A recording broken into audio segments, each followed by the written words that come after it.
Buonasera, io sono l'altra volta qua. Ha detto Lucia che devo fare un altro video avete visto come sono diventata brava, so fare tutto da sola. Io penso che mo lo so pure spegnere solo io. Sì, avete ragione, no, ma dal parrucchiere non ci sono andata. Ma che bullizia, io mi metto a paura. Nemmeno la messa sono andata.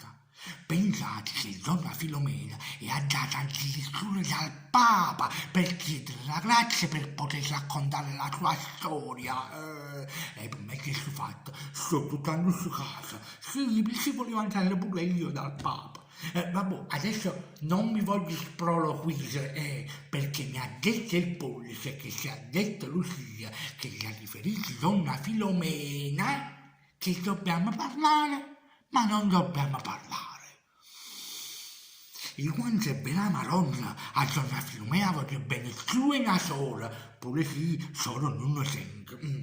Ma che vuol dire che dobbiamo parlare, ma non dobbiamo parlare? Io non lo so, non avete capito, ma comunque quello che vi volevo dire è che quella cosa delle firme, come si chiama? Aspettate, lo faccio che sanno fare il film per raccontare la sua storia, se un uomo sta a cominciare, ma scusate, mannaggia, a cominciare a pipero, mannaggia, aspettate, mo me lo vedo io, guardate qua, e questo me l'ha lasciato un perché, ho scritto, che belle, me l'hanno lasciata perché casomai qualsiasi imbaschiata urgente, io lo chiamo con questo qua, e adesso chiamiamolo qui e vediamo un po' come si chiama questa cosa, e come si usa questa cosa, sì, aspettate perché prima faccio vedere sta proprio nei numeri urgenti. Ecco qua. Lucia, sono Rosalì! Ma chi sta urlando? Ah, buon adesso, quante cose vuoi sapere? Ah, mi pare il pollice. Senti, io sto facendo il video e non mi posso dire.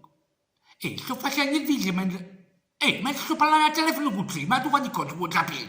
Oh, senti, allora, no, io voglio sapere solo come si chiama la cosa delle firme. Ah, bravo, ciao, sì, che ti salute, ciao.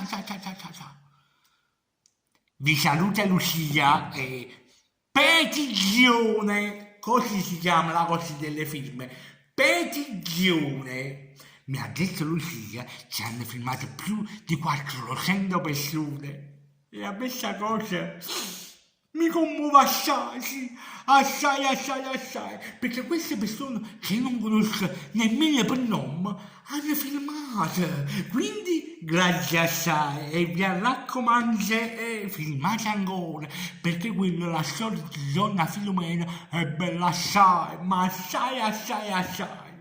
Mo però me ne devo andare perché deve venire il fruttaruolo che mi deve portare la spesa e devo fare la pasta con le vongole flusce a Don Domenico e io mi voglio bene che la donna Filomena non sa. Sì, però è nata cosa, e che significa è nata cosa donna Filomena, è certo. Vabbè, poi vi dico la ricetta pure a voi delle vongole fluite. Grazie. E filmati dentro al link, quello che sta proprio dentro al commento, mi sono imparato pure io, allora io vi saluto a tutti quanti e filmate, continuate a filmare, ciao, volete vedere come sono tutte le cose subito? Adesso.